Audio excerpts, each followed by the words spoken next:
For the Lord's sake, this is the United States of America. And there's never been anything we've been able to accomplish when we've done it together.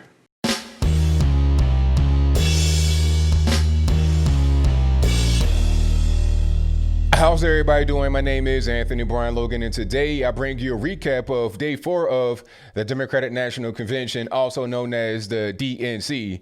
And that day we're going to talk about was the last day.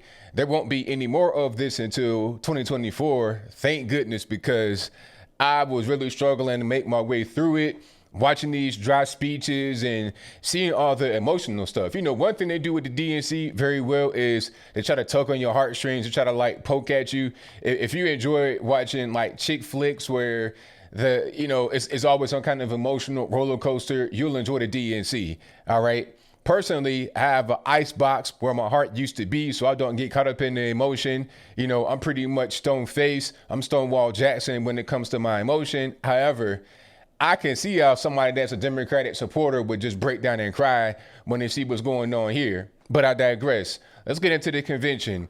You had yet another female celebrity host. This time it was Julia Louis-Dreyfus, who played Elaine on Seinfeld. So they ended the whole shebang, the whole thing with the white woman. You started it with Tracee Ellis Ross. Well, actually, you started with Eva Longoria. So that's the indigenous. Then you have Tracee Ellis Ross, the black woman. She's actually biracial, too. That's pretty interesting. And then you had Kerry Washington, just a regular normie black woman. And you ended with the white woman. So that was pretty intentional, in my humble opinion. There were no men that hosted, and it was mostly, women of color until the very last day. All right. Moving on from that, you had quite a few people that were there. Tammy Duckworth was there. And right when they introduced her, they had a camera shot that started with her legs and then went up to let you know that, yes, she did lose both of her legs in Iraq. So that gives her a sense of credibility to say, well, I was out there, I was on the front lines, and shout out to her. I'm not trying to take that away from her. Don't get that twisted, but they want to just play up on that to have you believe whatever kind of quote unquote progressive rhetoric that she wants to spew. All right. There was quite a few people. There was this weird exchange between Julia Louis-Dreyfus and Andrew Yang, because I guess Julia is still a comedian, I suppose. And Andrew Yang did this little bit with her where they were mispronouncing Mike Pence's name. It was just cringe beyond belief and not funny at all. I enjoy comedy. I love just humor in general. I don't care where it comes from. If it's a joke about the president that's funny, I'll laugh. And if it's not funny, I'm not going to laugh. What I saw was not comedy. It was just cringy. All right. Speaking about Mike Pence's name, aside from that weird little exchange between Julia Louis-Dreyfus and Andrew Yang, Julia called Mike Pence Mike Poonce. And that's not just her, being funny. That's an actual thing. In Australia, the word Poonce is slang for a gay male. I guess it's okay when you use homophobic slurs. If you were a liberal against a conservative, I guess that's fine, right? That's not really a big deal. Now, what if a conservative comedian were to call Joe Biden the F word? You know what I'm talking about. It starts with an F and ends with a G. It has one vowel in the middle. You know what I'm talking about. Now, what if they say something like that to Joe Biden, because, they think he's in the closet or something like that? Would it just be all right? Would it just be a joke? Or would it be, you got to get canceled, you got to get sent to the gulag, you got to make big rocks into little rocks? That's pretty much what it would be. So that was really interesting to see how hypocritical the left are. Do as I say, but never as I do. But we'll move right along. Cedric Richmond, the chair of the Congressional Black Caucus, brought his son out there to read the Pledge of Allegiance. And that was a cool moment. The boy looks just like Cedric Richmond. However, the moment was ruined by the background. You had Trayvon Martin in the background with an I am black. It's like you could have just had the boy right there with you doing the Pledge of Allegiance and it would have been fine. But you got to put your boy right there with all this BLM propaganda stuff. Okay. Oh, I got to mention this. I failed to notice what was in the background of Pocahontas's little set when she was in elementary school. The letters BLM were in kids blocks right over her left-hand shoulder. So yeah, I noticed that at the end of it. Shout out to one of my Instagram people. You guys are fantastic. You guys are, I'm telling you, you got that 2020 laser eagle eye vision. I didn't even see that, but you see a lot of that type of stuff going on in the DNC and in commercials and stuff like that on networks that support the DNC, like MS-13 DNC. But I digress. There was this weird little I'm not trying to say it, like a Zoom call, a Zoom conference of, presidential candidates or former candidates. You had Andrew Yang, Bernie Sanders, Cory Booker, Beto O'Rourke, the whole squad was there. And Cory Booker had a really weird moment where he was trying to convince us that he is a straight male, talking about, oh, Bernie, my girlfriend likes you more than me. It's like, look, man, all right.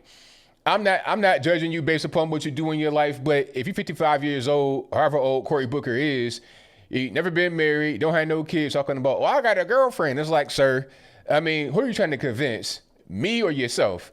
I can't tell, but I digress. That whole little Zoom call thing, I think, was an effort for them to lighten the whole thing up, because all throughout the DNC, it's been pretty much doom and gloom, sadness and chaos. And, it's like watching an episode of Law and Order or something like that, or This Is Us. I don't watch TV really, let alone those shows.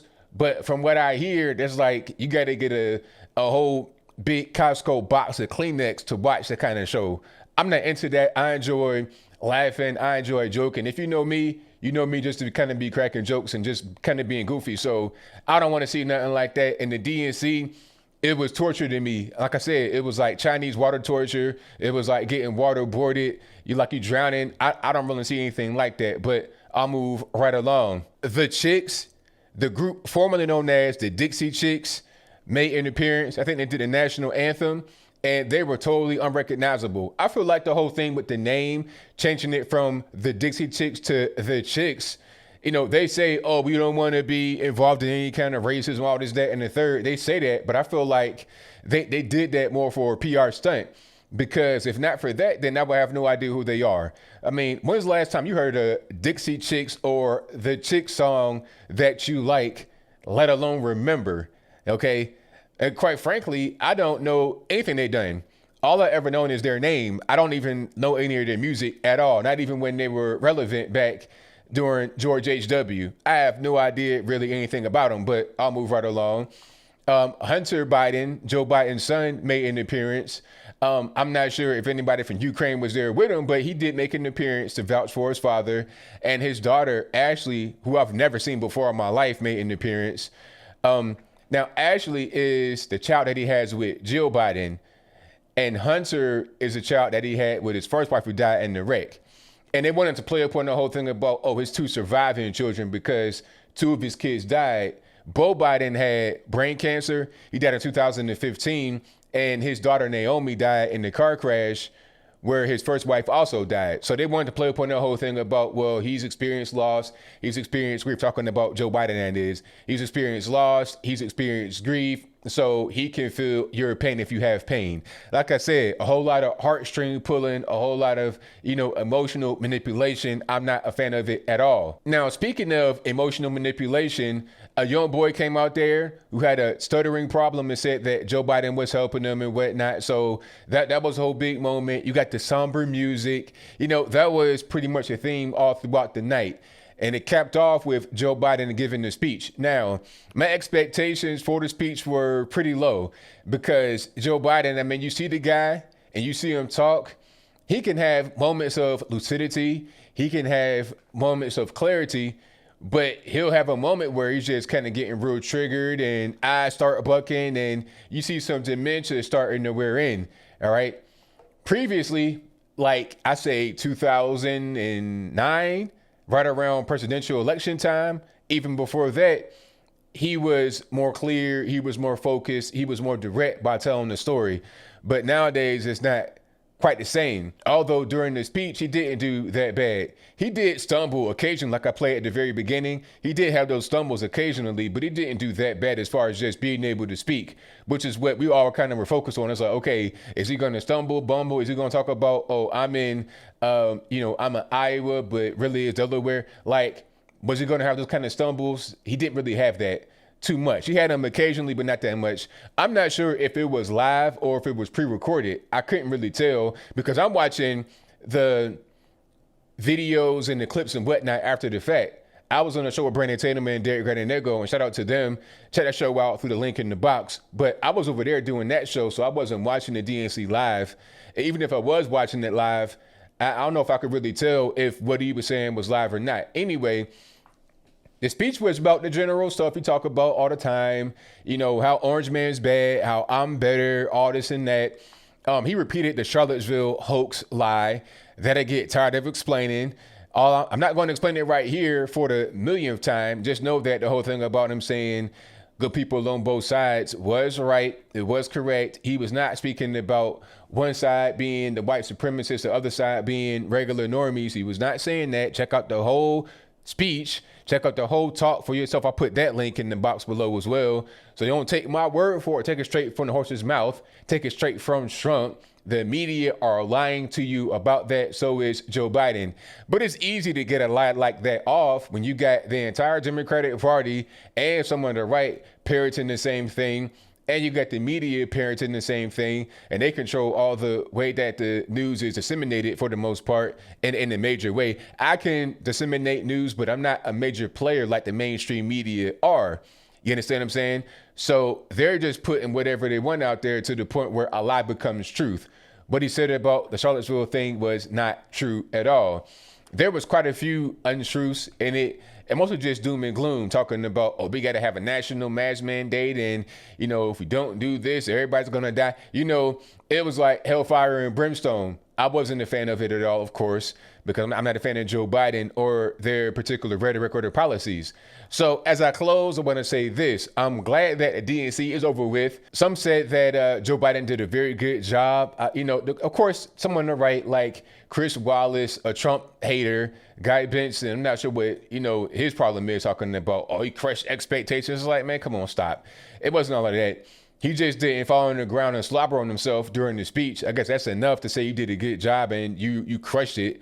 That's not even really what's going on. What I want to see is the debates between Joe Biden and Donald Trump, live and in person. That's what I want to see. All right. And speaking of Trump, he was in Scranton, where Joe Biden was born, giving a few remarks there. I guess you would call that trolling. That was a good thing. I want to see more of that from Joe Biden. Okay, show me more of that. You go out there and give impromptu talks. You go out there and speak to the media. All right, you can give this scripted speech for 20 minutes or whatever, and that's fine. But be out there live in action, interacting with people. Then we'll see how you do. But I think I'll leave that right there for now. And what say you? Do you think that Biden's speech was good? Did it meet or exceed expectations? If that's your viewpoint, let me know why in the comments below. Or was it a bad speech? If that's your viewpoint, let me know why in the comments below. How'd you feel about the entire DNC? Night 4, but also the previous 3 nights. You know, what was it good? Was it bad? Did they deliver any kind of new and innovative thing? Did they rally up the base?